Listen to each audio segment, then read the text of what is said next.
नमस्कार मेरे दोस्तों, एक बार फिर से आप सभी का स्वागत है भाई हमारे इस यूट्यूब चैनल रिच हैबिट्स के अंदर। आज के दिन हम बात करेंगे एक आईपीओ के बारे में जिसका नाम है स्टेलियन इंडिया फ्लोरोकेमिकल्स लिमिटेड। ठीक है भाई, आईपीओ मार्केट में ओपन हो चुका है, लेकिन यूजुअली मैं एक आईपीओ के ऊपर एक शॉर्ट वीडियो बना देता हूँ और आपको बता देता हूँ कि किस आईपीओ में अप्लाई करना है या फिर किस में नहीं। लेकिन आज के दिन लॉन्ग वीडियो क्यों बना रहे हैं, तो भाई मैं आपको बता दूं कि इस आईपीओ के अंदर एक बहुत ही बड़ा रिस्क देखने को मिलता है। अब वो रिस्क क्या है, क्या क्या चीज़ें हैं, कंपनी का फंडामेंटल क्या है, कंपनी का मार्केट कैप वगैरह, मतलब आईपीओ की जितनी भी डिटेल है वो भी कवर करेंगे, बिजनेस की भी बात करेंगे। देन जो रिस्क है, जो एक बहुत ही बड़ा रिस्क है, उसके बारे में भी आज के दिन इस वीडियो में हम बात करेंगे। तो स्टेप बाय स्टेप चलते हैं, लेकिन इससे पहले यहाँ पर फ्लोरोकेमिकल नाम देखते ही मेरे माइंड में कंपनी का नाम आता है जिसका नाम है गुजरात फ्लोरोकेमिकल लिमिटेड। आपको बता दूं उसी सेगमेंट में ये कंपनी भी देखने को मिलती है। देन असरफ लिमिटेड भी शायद उसी सेगमेंट में देखने को मिलता है। तो इनके कॉम्पिटिटर कंपनीज कौन कौन सी हो गई, असरफ लिमिटेड, गुजरात फ्लोरोकेमिकल, देन इसके अलावा और भी है। ठीक है, लेकिन खैर अभी अपन आईपीओ को चालू करते हैं, आईपीओ को कवर करते हैं। देन चलो सबसे पहले एक शुरुआत देख लो भाई। ये आईपीओ अगर आपको चेक करना है, अलॉटमेंट स्टेटस कहाँ पर चेक करोगे, तो बिग शेयर इसका आपको रजिस्ट्रार देखने को मिलता है। तो इस वेबसाइट पर आप जाके आराम से चेक कर लेना कि भाई आपको आईपीओ अलॉट हुआ है या फिर नहीं, अगर आप अप्लाई करते हो तो। देन आईपीओ की अब यहाँ से डिटेल चालू होती है भाई। सबसे पहले कंपनी का प्राइस बैंड, यानी आईपीओ का प्राइस बैंड क्या देखने को मिल रहा है, 85 टू 90 रुपीज़ का कंपनी का प्राइस बैंड देखने को मिल रहा है। ठीक है, 165 शेयर आपको मिलेंगे एक लोट के अंदर। देन इशू साइज कितना देखने को मिल रहा है, तो भाई ये है 199.45 करोड़ का। तो ऐसा मान के 200 करोड़ का आप आईपीओ मान के चलो यार, जिसमें से आपको फ्रेश इशू देखने को मिल रहा है 160 करोड़। देन इसके अलावा ओएफएस कितना देखने को मिल रहा है, 38 करोड़ का ओएफएस देखने को मिल रहा है। ठीक है, मतलब ये पैसा किसी शेयर होल्डर के पास में जाने वाला है। देन बात करेंगे कहाँ कहाँ पर कंपनी लिस्ट हो रही है, बीएसई दोनों के ऊपर आपको कंपनी लिस्ट होते हुए देखने को मिलेगी, क्योंकि एक मेन बोर्ड आईपीओ देखने को मिल रहा है। देन भाई थोड़ा और नीचे जाओ, एचएनआई कैटेगरी में कितना रखा गया। सबसे पहले भाई मैं एचएनआई की ही बातें करता हूँ। तो एचएनआई कैटेगरी ये रहा भाई, स्मॉल एचएनआई। ठीक है, स्मॉल एचएनआई कैटेगरी की बात करें, फिर मतलब टोटल एचएनआई कैटेगरी देख लेते हैं अपन, तो 15% एचएनआई कैटेगरी वालों के लिए रखा गया। देन अगर आप रिटेल की बात करते हैं, रिटेल वालों के लिए कितना रखा गया है, तो ये रहा भैया रिटेलर के लिए 35%, यानी जितना रखा जा सकता था भाई पूरा का पूरा रखा गया है 35%। रिटेल 15% एचएनआई कैटेगरी वालों के लिए रखा गया। अच्छा, स्मॉल एचएनआई में मैं आपको बता दूं, रिटेल मतलब एचएनआई कैटेगरी को दो भागों में बांटा है, स्मॉल एचएनआई, बिग एचएनआई, जिसमें से स्मॉल एचएनआई वालों के लिए खुलने के चांस है ओनली 5%। ठीक है, ये रहा 5% स्मॉल एचएनआई वालों के लिए। देन बिग एचएनआई वालों के लिए जो 10 लाख से ऊपर अमाउंट लगाते हैं उनके लिए कितना चांस है, 10% का। तो ऑफकोर्स भाई बिग एचएनआई में पैसा लगाते हैं तो एक स्मॉल एचएनआई खुलने का चांस रहता है। ठीक है, इसका ध्यान रखना हमेशा। देन और नीचे आ जाते हैं भाई, इसके अंदर क्या क्या चीज़ें देखने को मिल रही है, कंपनी के बिजनेस वगैरह उसकी भी बात करेंगे। लेकिन आईपीओ ओपन डेट देख लो भाई, 16 से आईपीओ ओपन हो चुका है, क्लोज हो जाएगा 20 तारीख के दिन। 21 को भाई आपको बता देगा, मतलब एक ही दिन बाद बता देता ना आजकल कि आईपीओ खुला है या फिर नहीं। देन 22 तारीख को पैसा वापस आ जाएगा, जिनको खुल गया उनको शेयर अलॉट हो जाएंगे। देन 23 तारीख को रिफंड, और सॉरी 23 को तो लिस्टिंग है, हाँ 22 को पैसा रिफंड है। ठीक है, 22 को रिफंड देखने को मिल रहा है, और 23 को कंपनी, एक और नई कंपनी हमारे मार्केट में लिस्ट होने वाली है। देन हम बात करते हैं रिटेल, ये तो देख लिया भाई अमाउंट, मतलब सभी को याद हो गया, इसमें तो क्या आप मतलब टाइम पास मत करो। ठीक है, 15,000 के आसपास रिटेल लगता है। अच्छा नहीं, 2 लाख से ऊपर, 2 से 10 के बीच की रेंज के आसपास ही आपको देखने को मिलते हैं ज़्यादातर। देन कंपनी की अगर मैं प्रमोटर की होल्डिंग की बात करते हैं, ठीक है, हाल फिलहाल कितनी देखने को मिल रही है, 94%। लेकिन आईपीओ के बाद में 67% की आपको प्रमोटर की होल्डिंग देखने को मिलने वाली है।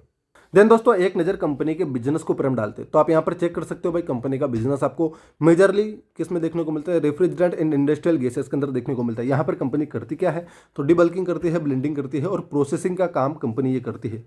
कंपनी के प्लांट की अगर मैं बात करता हूँ, तो महाराष्ट्र में 2 प्लांट देखने को मिल रहे हैं, राजस्थान में 1 है, हरियाणा में भी 1 प्लांट देखने को मिलता है। अच्छी बात है भाई, अलग अलग स्टेट के अंदर अगर कंपनी के प्लांट होते हैं तो उसको जियोग्राफिकली थ्रू अच्छा माना जाता है, मतलब अलग अलग स्टेट में होगा तो कोई भी दिक्कत आती है तो पूरे बिजनेस पर इंपैक्ट नहीं आता। ठीक है, तो इसको इसलिए अच्छा माना जाता है, तो ये एक अच्छा पॉइंट देखने को मिल रहा है।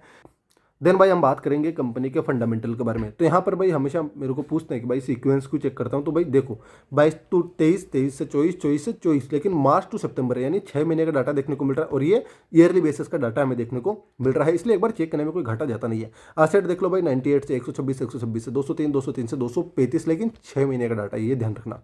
ठीक है, अच्छा परफॉर्मेंस असेट के रूप में देखने को मिल रहा है। रेवेन्यू बिजनेस की बात करते हैं 186 से 226, 226 से 236 और 236 से 141, लेकिन 6 महीने में अगर आप इसको लगभग डबल भी करके चलो तो यार इससे ज़्यादा का मतलब आपको रेवेन्यू देखने को मिल रहा है।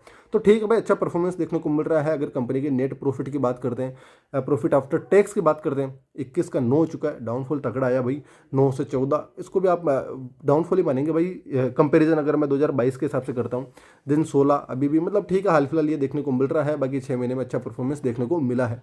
कंपनी के कर्जे की बात करते हैं तो भाई कंटिन्यूसली कर्जा तो भाई मतलब कंपनीज आती है तो कंटिन्यूसली बढ़ते हुए देखने को मिलता है। और ऊपर से छोटी कंपनी है भैया, ये रहा देखो कंपनी का मार्केट कैप कितना है, केवल 713 करोड़, यानी एक माइक्रो कैप टाइप का स्टॉक हमें देखने को मिल रहा है। छोटी कंपनीज को सर्वाइव करने के लिए कर्जे की जरूरत होती है, ठीक है, लेकिन बोरोविंग का होना, कर्जे का होना कोई गलत बात नहीं है। उस प्रकार का परफॉर्मेंस अगर कंपनी करती है तो कर्जा लेना कोई गलत नहीं माना जाता।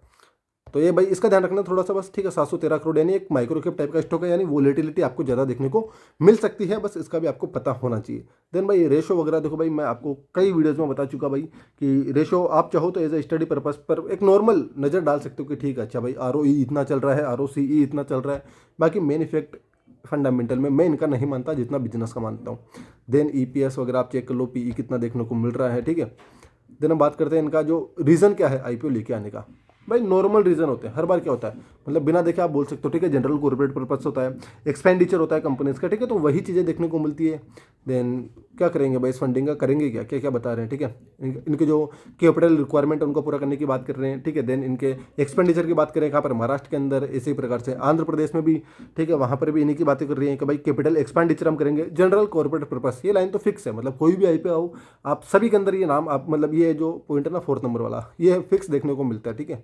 एक ये पॉइंट हो चुका है। देन हमने नॉर्मल चीज़ें तो देख ली भाई IPO के अंदर क्या क्या है। अब मैं बात करूंगा कंपनी के रिस्क के बारे में, लेकिन उससे पहले एक नज़र हम कंपनी के GMP के ऊपर डाल लेते हैं, फिर डायरेक्ट आऊंगा रिस्क के ऊपर, ठीक है।